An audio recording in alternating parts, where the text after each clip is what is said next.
آپ کو بتائیں کہ جوڈیشل کمپلیکس کے باہر سابق ڈپٹی اسپیکر قاسم سوری نے A1 ٹی وی کی نمائندہ خصوصی سیر قریشی سے گفتگو کی ہے. آئیے آپ کو دکھاتے ہیں. قاسم بھائی، وعلیکم السلام. قاسم صاحب مجھے بتائیے کہ آج کا رد عمل کیا ہے؟ دیکھیں کل بھی عمران خان صاحب پوری عوام ان کے ساتھ گئی لاہور ہائی کورٹ، اور لاہور ہائی کورٹ میں ان کو جو ہے وہ بیل بھی ان کی ایکسیپٹ ہوئی. ہاں جی. عمران خان صاحب اور ان کی جماعت جو ہے وہ آئین اور قانون کی پاسداری پہ یقین رکھتی ہے. 26 سال سے وہ انصاف کی تحریک کی جدوجہد کر رہے ہیں، اور آج انہوں نے ریٹن بھی لکھ کر دیا تھا کہ میں 18 تاریخ کو پیش ہوں گا. آج اسلام آباد آ رہے ہیں، لیکن جو ظلم اور یہ جو ڈرپوک بزدل، یہ جو غیر ملکی ایما پہ آئی ہوئی یہ جو امپورٹڈ سرکار ہے، یہ ریاستی مشینری کو صرف اپنے مقصد کے لیے استعمال کر رہی ہے. آج اسلام آباد کو پھر جو ہے وہ محصور کر دیا گیا ہے. ہر طرف پولیس ہی پولیس ہے، کنٹینر لگائے ہوئے ہیں، انہوں نے نیٹ ورک بند کیا ہوا ہے موبائلز کا، لوگوں کو چھوڑ نہیں رہے. میں سمجھتا ہوں کہ یہ کیا کرنا چاہ رہے ہیں. یہ ایک دفعہ پھر جو ہے، پہلے بھی عمران خان صاحب پر قاتلانہ حملہ ہو چکا ہے. انہوں نے کل اس لاہور ہائی کورٹ میں جسٹس کے سامنے کھڑے ہو کے کہا کہ انہوں نے پہلے بھی مجھے قتل کرنے کی کوشش کی ہے، اور یہ ایک دفعہ پھر یہ چاہتے ہیں. تو میں سمجھتا ہوں کہ لندن پلان جو ہے کہ کسی طرح عمران خان کو سلاخوں کے پیچھے کھڑا کیا جائے. 94 سے زیادہ کیسز ہو چکے ہیں 9-10 ماہ کے اندر. عمران خان وہ شخص ہے جس نے کبھی بھی قانون نہیں توڑا، قانون کی پاسداری کی ہے.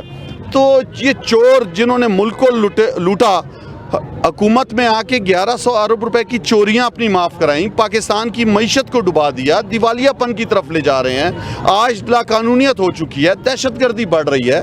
تو یہ لوگ عمران خان کو بس پکڑنا ہے جی. ملک کے اقتصاد کو صحیح نہیں کرنا، دہشت گردی کو نہیں روکنا، لوگوں کو روزگار نہیں دینا، مہنگائی کو ختم نہیں کرنا، اس ملک کے اداروں کو صحیح نہیں کرنا، بلکہ اپنی انا کے لیے عمران خان کو پکڑنا ہے جی. میں سمجھتا ہوں 90 دن میں انتخابات کا اعلان ہو چکا ہے. عمران خان صاحب کمپین کرنے نکلتے ہیں تو جلسے کی اجازت نہیں دی جا رہی، گھر سے باہر نکلنے کی اجازت نہیں دی جا رہی. عمران خان ہم سب کی ریڈ لائن ہے. ہم نے عمران خان کو بچانا ہے اس ملک کے لیے. عمران خان اس ملک کے لیے ہمارے ساتھ لگے ہوئے ہیں. تو پاکستانی آج رنگ اور نسل بھول کے، آج ذیلی خیلی بھول کے، آج جو ہے وہ فرقہ پرستی بھول کے، لسانیت بھول کے ایک پاکستانی بنے ہوئے ہیں سب.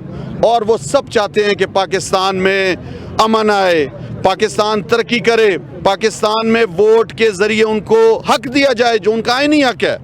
تو جو چیف جسٹس بھی کہہ چکے ہیں پاکستان کے، یہ ایلے بہانے بنا رہے ہیں جی کوئی سیکورٹی نہیں ہے، یہ نہیں ہے. آج ادھر کدھر سے آ گئی اتنی سیکورٹی؟ لیکن سر آئی جی کا کہہ رہا ہے کہ ہماری سیکورٹی آپ لوگوں کو تحفظ دینے کے لیے. یہ کیسا تحفظ ہے کہ آپ موبائل بھی نیٹ ورک بند کر دیں؟ یہ کیسا تحفظ ہے کہ آپ لوگوں کو اسلام آباد میں انٹر نہیں ہونے دیں؟ یہ کیسا تحفظ ہے کہ آپ جو ہے وہ ہر طرف سے خوف و ہراس پھیلا دیں؟ یہ تحفظ اس طرح نہیں دیا جاتا.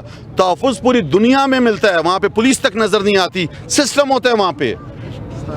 تو میں سمجھتا ہوں کہ آج کا دن جو ان کا مجھے پلان لگ رہا ہے، یہ ڈیتھ ٹریپ کا پلان لگ رہا ہے. کارکن تیار ہے. میں پوری پاکستانی قوم سے اپیل کرتا ہوں کہ اگر انہوں نے عمران خان صاحب جو آئین اور قانون کی پاسداری کرتے آئے ہیں، آج بھی عدالت میں حکم پر پیش ہو رہے ہیں، اگر ان کو پکڑنے کی کوشش کی تو ہم نے بھرپور رد عمل دکھانا ہے. پورے پاکستان میں ہم نے نکلنا ہے اور اپنے قائد کے ساتھ بتانا ہے کہ ہم ایک زندہ قوم ہیں. ہم حقیقی آزادی کی اس جہاد میں عمران خان کے ساتھ کھڑے ہیں.